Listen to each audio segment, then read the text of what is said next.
বদলে যাচ্ছে মুক্তিযোদ্ধার সংজ্ঞা। সংজ্ঞায়িত হচ্ছে মুক্তিযুদ্ধের চেতনা। মুক্তিযোদ্ধা কারা? মুক্তিযুদ্ধের চেতনা বলতে কি বুঝবো? ৭১-এর মুক্তিযোদ্ধা কারা? মুক্তিযুদ্ধের চেতনা বলতেই বা কি বোঝানো হয়?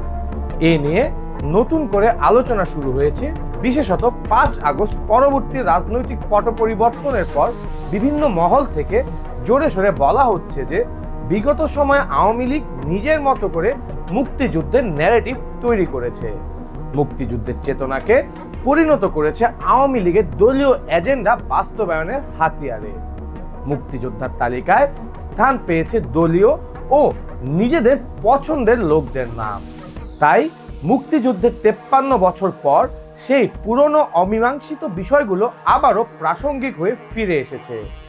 প্রয়োজনীয়তা দেখা দিয়েছে মুক্তিযোদ্ধার সংজ্ঞা বদল করার, মুক্তিযুদ্ধের চেতনাকে নতুন করে সংজ্ঞায়িত করার, মহান মুক্তিযুদ্ধে বীর মুক্তিযোদ্ধাদের একটি নির্ভুল ও বিতর্ক মুক্ত তালিকা তৈরি করার। রাষ্ট্রীয় পর্যায়ে এসব নিয়ে কাজ করার জন্য রয়েছে মুক্তিযুদ্ধ বিষয়ক মন্ত্রণালয়, আর মুক্তিযোদ্ধার সংজ্ঞা নির্ধারণ সহ তালিকা প্রণয়ন ও সংশোধনের কাজটি করে জাতীয় মুক্তিযোদ্ধা কাউন্সিল জামুকা। ইতিমধ্যেই মুক্তিযুদ্ধ বিষয়ক মন্ত্রণালয়ের উপদেষ্টা ফারুক-ই আজমকে চেয়ারম্যান করে জামুকা পুনর্গঠন করা হয়েছে। দুটি বৈঠকও করেছে তারা। বৈঠকে জামুকা আইন সংশোধন, মুক্তিযোদ্ধার সংজ্ঞা নতুনভাবে নির্ধারণ, মুক্তিযোদ্ধার স্বীকৃতি পাওয়ার সর্বনিম্ন বয়স ঠিক এবং মুক্তিযোদ্ধাদের নামের আগে বীর শব্দের ব্যবহার যৌক্তিক কিনা এসব বিষয়ে আলোচনা করা হয়েছে। পাশাপাশি মুক্তিযোদ্ধাদের বিদ্যমান তালিকাও যাচাই বাছাই করার সিদ্ধান্ত হয়েছে। তালিকা থেকে অমুক্তিযোদ্ধাদের নাম স্বেচ্ছায় প্রত্যাহার করে নিতে বলা হয়েছে। ইতিমধ্যে অমুক্তিযোদ্ধা শনাক্তকরণ অভিযোগ ফরম মুক্তিযুদ্ধ বিষয়ক মন্ত্রণালয়ের ওয়েবসাইটে দেওয়া হয়েছে। নতুন সংজ্ঞা অনুযায়ী কারা হবেন মুক্তিযোদ্ধা? প্রস্তাবিত সংজ্ঞা অনুযায়ী মুক্তিযুদ্ধে সরাসরি অংশগ্রহণকারীরাই হবেন বীর মুক্তিযোদ্ধা। অন্যদিকে যারা বিশ্ব জনমত গঠনে ভূমিকা রেখেছিলেন, মুজিবনগর সরকারের কর্মকর্তা কর্মচারী, চিকিৎসা সেবা প্রদানকারী, শিল্পী সমাজ সহ যারা মুক্তিযুদ্ধে বিভিন্নভাবে সহায়তা করেছেন, তারা হবেন যুদ্ধ সহায়ক। একই সঙ্গে মুক্তিযোদ্ধা হওয়ার সর্বনিম্ন বয়সেও পরিবর্তন আসতে পারে।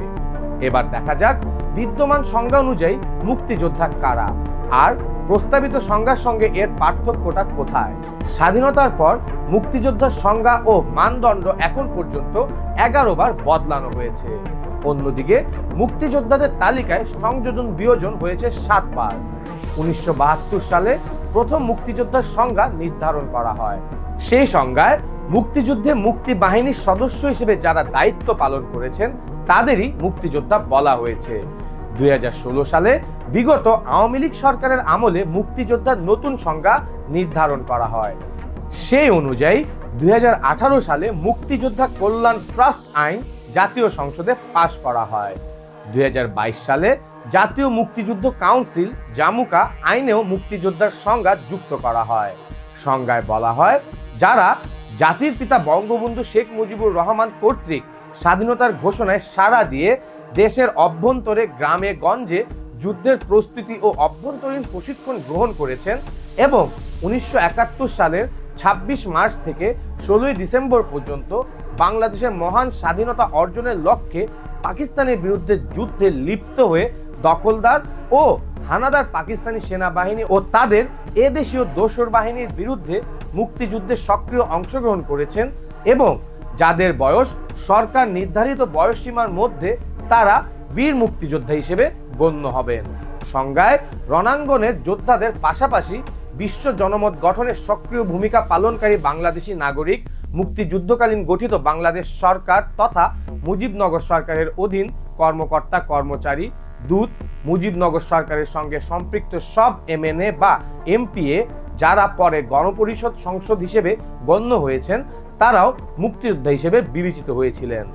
এছাড়া দখলদার ও হানাদার পাকিস্তানি বাহিনী ও তাদের সহযোগী কর্তৃক নির্যাতিত সব নারী, বীরাঙ্গনা, স্বাধীন বাংলা বেতার কেন্দ্রের শিল্পী ও কলা কুশলী, দেশ ও দেশের বাইরে মুক্তিযুদ্ধের পক্ষে দায়িত্ব পালনকারী বাংলাদেশি সাংবাদিক, স্বাধীন বাংলা ফুটবল দলের খেলোয়াড় এবং মুক্তিযুদ্ধকালে আহত বীর মুক্তিযোদ্ধাদের চিকিৎসা সেবা দেওয়া মেডিকেল টিমের ডাক্তার, নার্স ও সহকারীদেরও মুক্তিযোদ্ধা বলা হয়েছে। এদিকে প্রস্তাবিত খসড়ার সংজ্ঞায় মুক্তিযোদ্ধা হিসেবে বিবেচিত হবেন কেবল তারাই যারা মুক্তিযুদ্ধে সক্রিয় অংশগ্রহণ করেছেন এবং বীরাঙ্গনারা। পূর্বের সংজ্ঞা অনুযায়ী যারা মুক্তিযুদ্ধে বিভিন্নভাবে ভূমিকা রেখেছেন তারাও মুক্তিযোদ্ধা হিসেবে বিবেচিত হলেও নতুন প্রস্তাবিত সংজ্ঞায় তাদের শ্রেণীভুক্ত করা হয়েছে যুদ্ধ সহায়ক নাম দিয়ে। আরেকটি উল্লেখযোগ্য পরিবর্তন হলো মুক্তিযোদ্ধার বর্তমান সংজ্ঞায় থাকা জাতির পিতা বঙ্গবন্ধু শেখ মুজিবুর রহমান কর্তৃক স্বাধীনতার ঘোষণায় সাড়া দিয়ে যুদ্ধে অংশগ্রহণ করার অংশটুকু বাদ যেতে পারে।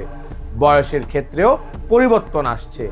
বর্তমানে মুক্তিযোদ্ধাদের সর্বনিম্ন বয়স 12 বছর 6 মাস। বলা হয় 1971 সালের 30 নভেম্বর যেসব মুক্তিযোদ্ধার বয়স ন্যূনতম 12 বছর 6 মাস ছিল তারা মুক্তিযোদ্ধা হিসেবে বিবেচিত হবেন। নতুন সংজ্ঞায় মুক্তিযোদ্ধাদের সর্বনিম্ন বয়স 13 করা হতে পারে। এছাড়া বয়সের ভিত্তি হবে 1971 সালের 30 নভেম্বরের বদলে 26 মার্চ। তবে সন্দেহাতীতভাবে প্রমাণিত নির্যাতিতা নারী বা বীরাঙ্গনার ক্ষেত্রে সরকার কর্তৃক নির্ধারিত বয়সসীমা প্রযোজ্য হবে না। এ নিয়ে কালের কণ্ঠে বদলে যাচ্ছে মুক্তিযোদ্ধার সংজ্ঞা শিরোনামে একটি প্রতিবেদন ছাপা হয়েছে। সেখানে মুক্তিযোদ্ধার সংজ্ঞা নিয়ে সুপ্রিম কোর্টের জ্যেষ্ঠ আইনজীবী ও বীর মুক্তিযোদ্ধা জেডাই খান পান্নার মন্তব্য নেওয়া হয়েছে। তিনি বলেছেন, আমি আইনটা দেখে পরে এ সম্পর্কে বিস্তারিত মন্তব্য করতে চাই, এখনই নয়। তবে আমি বিশ্বাস করি রাজাকার সহ স্বাধীনতা বিরোধী ছাড়া সবাই মুক্তিযোদ্ধা। অস্ত্র ছিল না, তা না হলে 4.5 কোটি মানুষই হাতে অস্ত্র তুলে নিত। যুদ্ধ সহায়করাও মুক্তিযোদ্ধা।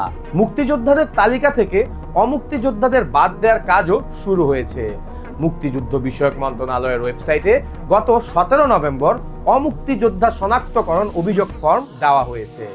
উপদেষ্টা ফারুকী আজম ইতিমধ্যে জানিয়ে দিয়েছেন, যদি কোনো ব্যক্তি স্বেচ্ছায় মুক্তিযোদ্ধা তালিকা থেকে নিজের নাম প্রত্যাহার করে চলে যেতে চান তাহলে তাকে দায় মুক্তি দেওয়া হবে, সাধারণ ক্ষমা করে দেওয়া হবে। নাম প্রত্যাহার না করলে প্রতারণার দায়ে তাদের অভিযুক্ত করা হবে, একই সঙ্গে শাস্তির আওতায়ও আনা হবে। মুক্তিযুদ্ধ বিষয়ক মন্ত্রণালয়ের তথ্য অনুযায়ী স্বাধীনতার পর এরশাদ সরকারের আমলে 1986 সালে 1,02,458 জন মুক্তিযোদ্ধার তালিকা প্রকাশ করা হয়। এটি জাতীয় তালিকা নামে পরিচিত। এরপর 1988 সালে 69,833 জনের আরেকটি তালিকা প্রকাশ করা হয়, যা ভারতীয় তালিকা হিসেবে পরিচিত। 1994 সালে বিএনপি সরকারের আমলে তৃতীয়বার 86,000 জনের তালিকা। এরপর 1996 থেকে 2001 সালে আওয়ামী লীগ সরকারের সময়ে চতুর্থবারের মতো 1,86,790 জনের তালিকা প্রকাশ করা হয়, যা মুক্তিবার্তা সবুজ হিসেবে পরিচিত। পরে আরও যাচাই বাছাই করে 1,58,452 জনের আরেকটি তালিকা করা হয়, যা মুক্তিবার্তা লাল হিসেবে পরিচিত। মন্ত্রণালয় সূত্র জানায়, 2001 থেকে 2006 সালে বিএনপি নেতৃত্বাধীন 4 দলীয় জোট সরকার মুক্তিযোদ্ধাদের তালিকা করতে একটি কমিটি করে। এই কমিটি 2,10,581 জনকে তালিকায় অন্তর্ভুক্ত করে। এরপর 2009 সালে আওয়ামী লীগ ক্ষমতায় এসে অভিযোগ করে জোট সরকারের আমলে 70,000-এর বেশি অমুক্তিযোদ্ধার তালিকাভুক্ত হয়েছে। আওয়ামী লীগ সরকারের গত 15.5 বছরের শাসনে বীর মুক্তিযোদ্ধার সংখ্যা কখনো বেড়েছে, কখনো আবার কমেছে। এর মধ্যে 2021 সালের মার্চ মাসে 1,47,537 জনের বীর মুক্তিযোদ্ধার একটি তালিকা প্রকাশ করা হয়েছিল। বিভিন্ন সময়ে আশ্বাস দিয়েও পূর্ণাঙ্গ তালিকা আর প্রকাশ করেনি।